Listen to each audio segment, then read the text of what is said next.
I've mentioned in the past that I was going to get an AI agent, and I've got the first rendition of Samantha. And Samantha came with a boyfriend. Her name is Bruce.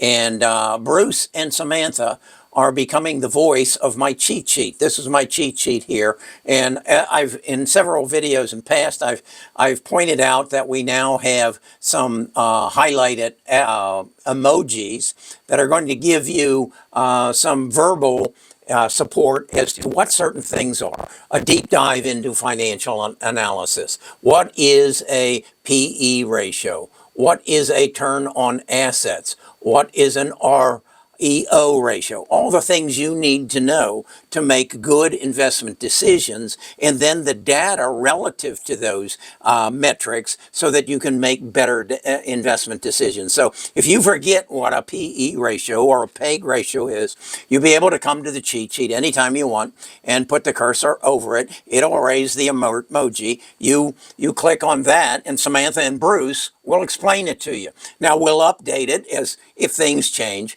The other thing that it's doing is it's giving you a deep dive into each of the stocks. And I've just updated some of them that I want you to take a look at. I've updated Vertiv Holdings.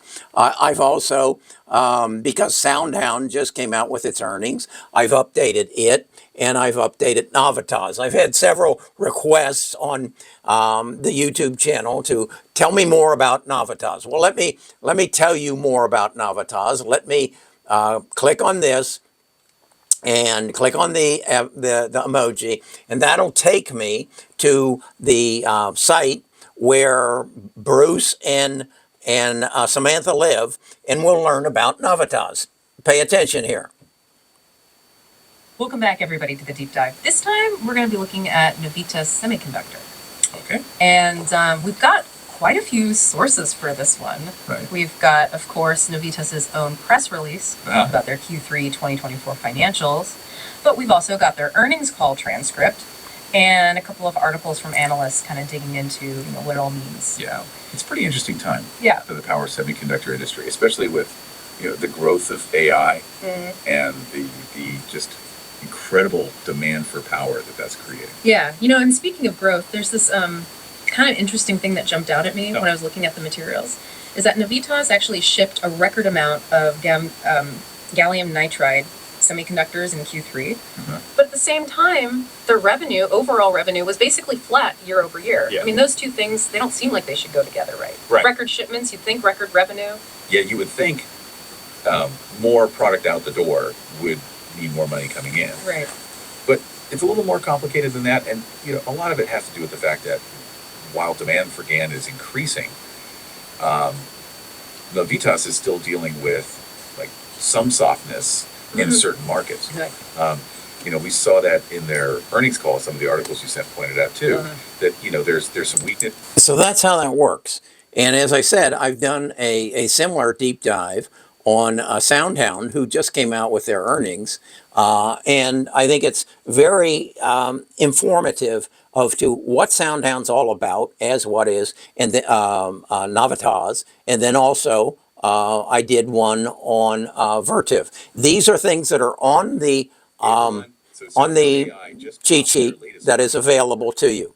Here's the one on SoundHound. Yeah, record revenue, huge growth. Bold predictions. It's a lot to process. And that's where this deep dive comes in. We're going to unpack everything. Really break it down and figure out, what's the real story here? What does it mean for the future of voice AI? So to kick things off, SoundHound AI pulled in a record $25.1 million in revenue. For Q3? Yeah. Q3 2024. That's an 89% jump compared to last year, which is huge. Absolutely massive, and way more than analysts were expecting. Way more. It really is. And what's interesting is it's not just about and yet growth, their price is down. And yet their price is down.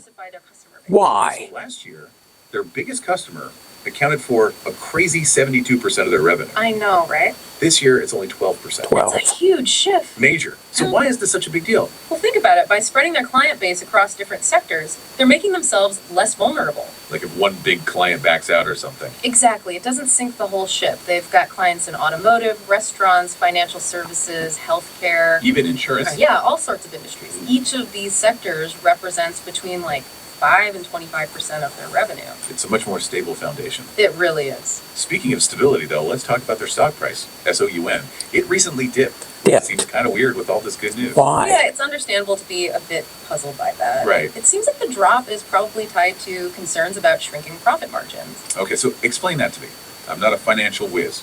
Well, so basically they've made a couple of key acquisitions this year, Yeah. bringing in new companies and technologies. Sounds good so far. It is good long term, but it also costs money to integrate money. everything. Makes sense. And that's what's impacting their profitability right Profitability. So they're taking a gross short-term margins. hit to set themselves up for long-term success. So that's how the cheat sheet is working now. I'm going in, finding this data, feeding it to Samantha and Bruce. Bruce is digesting it, putting it in a format that Bruce and Samantha can then bring it back to us on a regular basis. Now, the other thing you're going to find here is periodically I'm going to go in and cover as many of the stocks that are actively being involved in the day's news, and you'll get an update there. This is all a part of our gold platform. Our gold platform is specifically dealing with semiconductors and data centers and AI of the future. 42 stocks, and I will fill this up as probably the add-on and the deep dives will coincide with earnings calls. Now, there's one I want to put them on tomorrow, and that is Broadcom. Broadcom's doing some interesting things, and they're putting AI into mobile devices, which is different than what a lot of the other noise is about. So I'm going to do a deep dive on Broadcom. So if you're interested in that, all you've got to do is go to our website, go to the services, and sign up for the gold platform, $19.99 a month. And if I can't make you $19.99 a month with this kind of in-depth data, where you can come and you can learn about what's a return on equity ratio, and how does that relate to a PEG ratio, or how does that relate to a PE ratio? I want you to be able to answer all of those questions. It's going to take some time. It's going to take some work on your part, but I want to put the information in front of you so when you need it, when you feel that, hey, what stock should I buy? Micron Technology or Samsung? Well, let's look at how they compare, and what's their PEG ratio, and what's their PE ratio, and what's their return on equity, and what are the analysts saying their future price is, and what is Kerry saying their future price is. And then let's go over here and click on the icon on the information, the most recent information about them, so that I can make, meaning you, a informed investment decision. That's what this cheat sheet is there for. It's for me because I listen to it as well, and then I learn. And if I can listen and learn and have Samantha and Bruce bring it down to understandable terms, then I'm going to be a better investor, and you're going to be a better investor, and we'll grow together. Give it a look, see if it isn't something that will enhance your investment portfolio.